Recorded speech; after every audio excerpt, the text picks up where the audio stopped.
Mesdames, Messieurs, mes chers compatriotes, qu'il me soit permis de rendre grâce à Allah de nous avoir donné l'occasion de nous retrouver ici à Thiénaba pour fêter en ce jour, 4 avril 2025, le 65e anniversaire de l'accession de notre pays à la souveraineté internationale.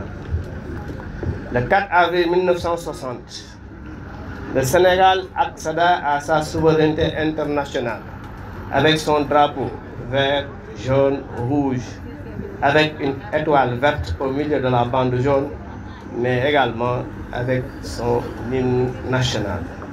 Nous ne reviendrons pas aujourd'hui sur la signification du drapeau national, parce que mon cher frère Abdou Diouf s'est appesanti longuement sur ça, parce que le drapeau, qui est loin d'être une association de tissus aux couleurs différentes, cependant, nous devons saisir de pareilles occasions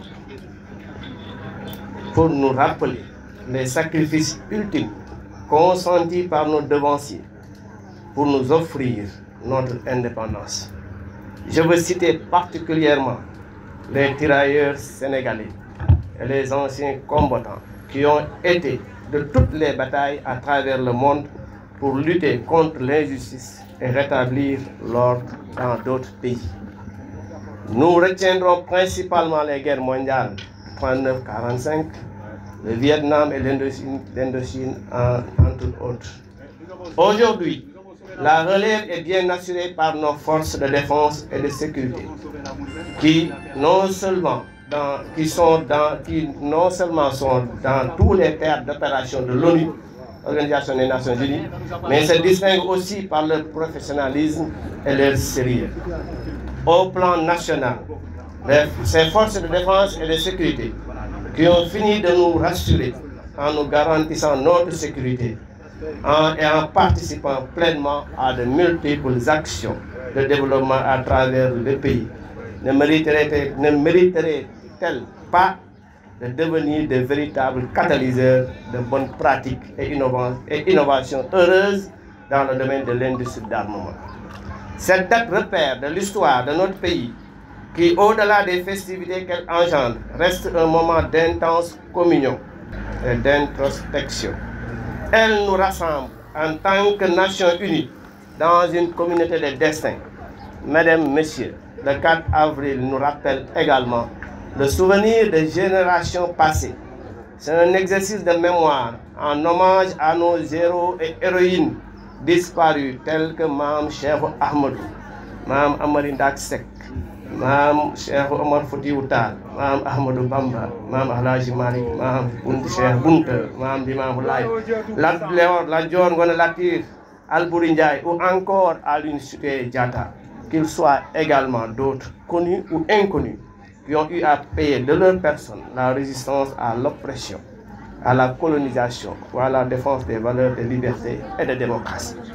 Ces valeureux fils et filles du pays, tombés sur les champs de l'honneur, nous ont valu le droit de fredonner l'air de Niani Benya et de pousser très fort le souffle de Mbaragn Wathie. Mes chers compatriotes, outre le devoir du rappel historique, le 4 avril que nous célébrons constitue la fête de la liberté, quelqu'un l'a dit tout à l'heure, de l'armée et de la jeunesse. Elle permet de consolider notre nation, notre république, dans un commun vouloir de vie commune. À ce titre, je rends un hommage particulier à toutes les forces de défense et de sécurité de ce pays et leur adresse en ce jour mes chaleureuses félicitations. C'est l'occasion de féliciter les forces de défense et de sécurité qui sont au niveau de l'arrondissement de Thiénaba et qui abattent un excellent travail, ce qui nous a permis effectivement d'être dans la quiétude. J'ai cependant une pensée particulière pour tous ces braves soldats qui sont tombés sur le chemin du devoir. En prononçant ces mots, mon esprit se tourne vers tous les soldats tombés sur les champs de l'honneur, sur le sol national ou en terre étrangère, en mer ou dans le ciel, pour la défense de la patrie. Aux soldats blessés, mutilés ou disparus lors des opérations de maintien de paix ou de sécurisation de nos frontières, je leur marque la reconnaissance de la nation. Mesdames, Messieurs, mes chers compatriotes, dans un contexte de tension sous-régionale exacerbée avec la menace du terrorisme qui frappe avec insistance à nos portes, mais aussi avec la découverte des énergies fossiles que sont le pétrole et le gaz, nous sommes fiers de voir nos forces de défense et de sécurité rester mobilisées avec courage et dévouement tant à l'extérieur qu'à l'intérieur de nos frontières. Ce sont ces braves hommes que je voulais donner en exemple aux jeunes de notre arrondissement, en les invitant à s'inspirer des vertus cardinales que sont la courtoisie, la discipline, le respect de l'autorité. Tout à l'heure, le chef de village l'a dit, nous vivons une crise d'autorité. Il l'a magnifié dans son discours en insistant. Le respect de l'autorité est devenu très rare. Or, on ne peut rien faire sans le respect de l'autorité. Parce que nous avons un bon wolof, nous avons même si nous avons tant que l'eau cultive, nous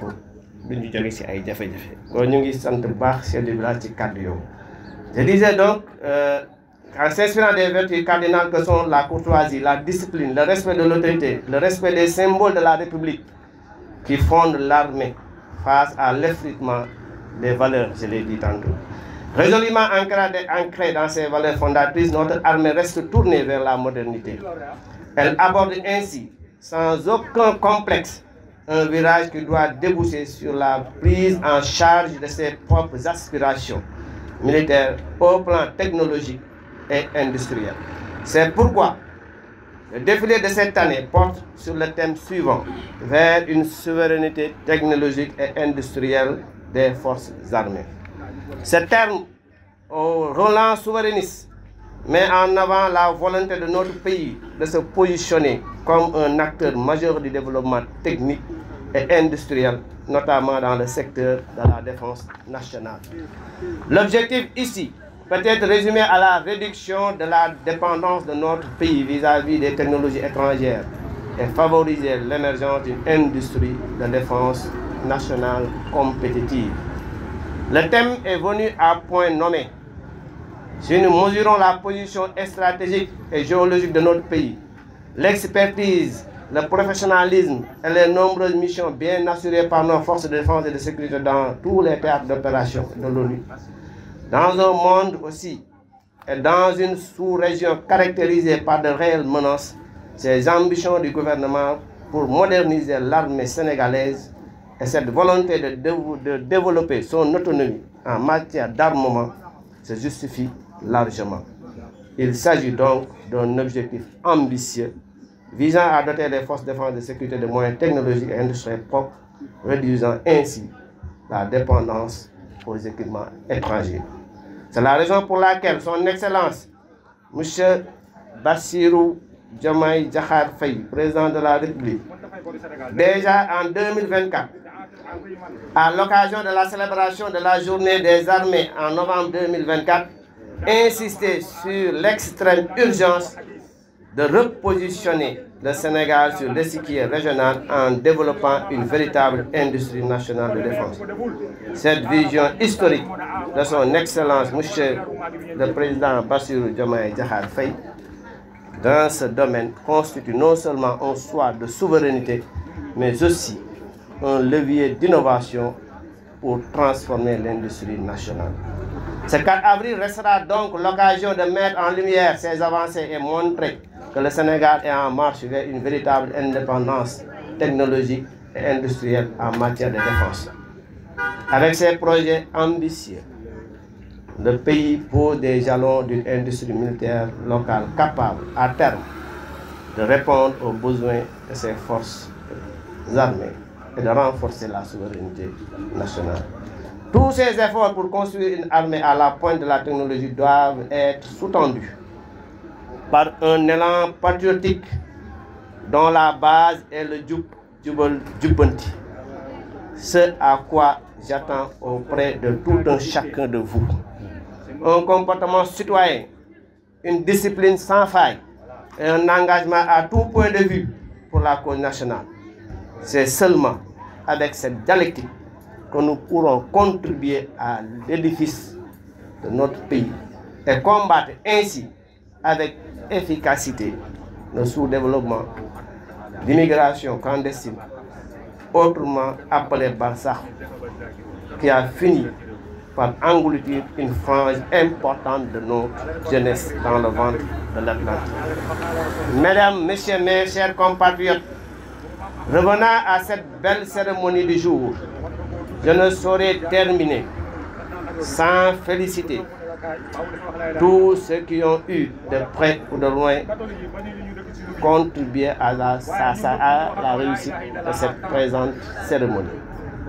Permettez-moi de citer en premier lieu les chefs religieux qui ont bien voulu se mobiliser à travers l'Assemblée générale de Thiénaba.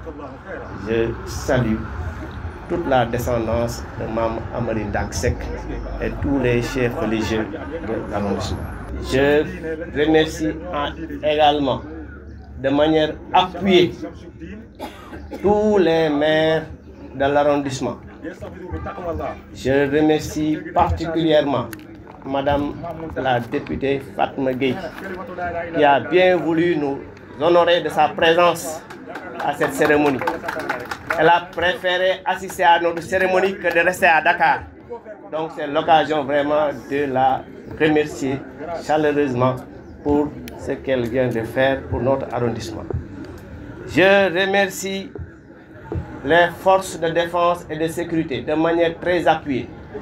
Le commandant de brigade de gendarmerie de Thiénaba et ses homologues commandants de brigade de Khombole, de Ngoundiane. Mes mentions spéciales au commandant de brigade de gendarmerie de Thiénaba, accompagné de son homologue, le commandant des sapeurs-pompiers, qui n'ont ménagé aucun effort pour la réussite de cette activité. Pendant presque une semaine, ils étaient à pied d'œuvre pour nous permettre de réussir cette cérémonie. C'est l'occasion vraiment de les remercier parce qu'il faudrait le rappeler que c'est au dernier moment qu'on a décidé effectivement de tenir cette cérémonie. Je remercie également tous les politiciens. Monsieur le maire de Thiénaba l'a dit, de quelque bord qu'ils se trouvent, nous sommes tous des Sénégalais. Nous tous, nous avons la même ambition, c'est l'ambition de développer le Sénégal. Mais cela doit se faire dans la quiétude, dans le respect de l'autre. C'est important. Parce qu'en réalité, kenn falul sa bopp suñu borom moom mooy fal. Bu ñu ko xamee dinañ noppalu danañ rafetal mbir yi. Ku ne woon tey son excellence président Bassirou Diomaye Diakhar Faye dina fi toog tey mooy 1 an président daal kenn du ko xam woon yàlla moo yor nguuram moom mooy xool ku mu koy jox. waaw bu ñu tolloo si wut ko nañ ko rafetal. nañ ko rafetal ku yàlla jiital ñu xam ne moo ko jiital. C'est comme seulement comme ça que nous pourrons développer ensemble notre arrondissement.